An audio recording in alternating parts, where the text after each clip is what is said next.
Assalamualaikum warahmatullahi wabarakatuh.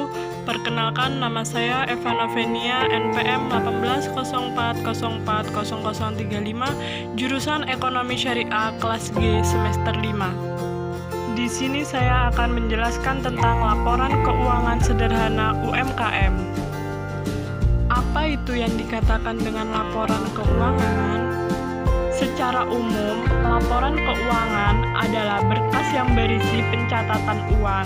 Maksudnya, laporan yang berisi segala macam transaksi yang melibatkan uang, baik transaksi pembelian maupun penjualan. Biasanya laporan ini dibuat oleh periode tertentu. Bagaimana cara membuat laporan keuangan sederhana? Yang pertama, buat buku catatan pengeluaran. Saat awal membuka usaha, sebaiknya pertimbangkan dulu untuk membuat buku terpisah khusus untuk mencatat pengeluaran. Jadi, catatlah semua pengeluaran mulai dari pembelian barang hingga pengeluaran sejumlah biaya dengan jelas. Dengan begini, akan lebih mudah mengetahui berapa jumlah modal usaha yang telah dikeluarkan. Yang kedua, buat buku catatan pemasukan. Semua hal yang berhubungan dengan pemasukan uang juga perlu dicatat dengan jelas. Upayakan untuk mencatat pemasukan setiap hari. Hal ini supaya memudahkan dalam membuat laporan bulanan. Dan yang ketiga, buat buku kas utama. Buku kas utama ini merupakan gabungan antara buku catatan pemasukan dan pengeluaran. Penggabungan ini dimaksudkan untuk mengetahui lebih detail terkait seberapa besar jumlah kerugian maupun keuntungan perusahaan. Dan yang keempat, buku stok barang.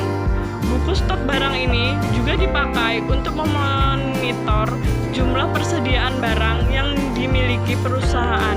Selain itu, buku ini juga berguna untuk menghindari adanya kecurangan yang kadang dilakukan oleh para supplier atau pegawai perusahaan sendiri. Dan yang terakhir, yang kelima, yaitu buku inventaris barang.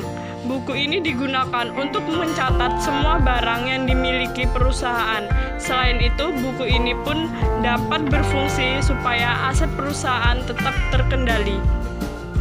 Dalam laporan keuangan sederhana, secara umum terdapat beberapa jenis-jenis laporan keuangan. Yang pertama, laporan laba rugi. Laporan yang menjabarkan tentang unsur-unsur pendapatan beban perusahaan dan untuk mengetahui laba atau rugi yang dihasilkan perusahaan. Yang kedua, laporan perubahan modal. Laporan yang menggambarkan informasi tentang jumlah modal yang dimiliki oleh perusahaan.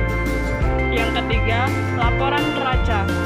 Laporan yang menunjukkan kondisi atau posisi keuangan pada tanggal tertentu, serta kita dapat melihat jumlah aktiva, jumlah kewajiban ekuitas perusahaan.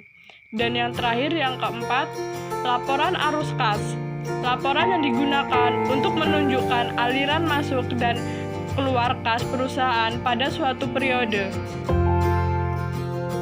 Contoh laporan keuangan sederhana. Contoh yang pertama yaitu laporan laba rugi.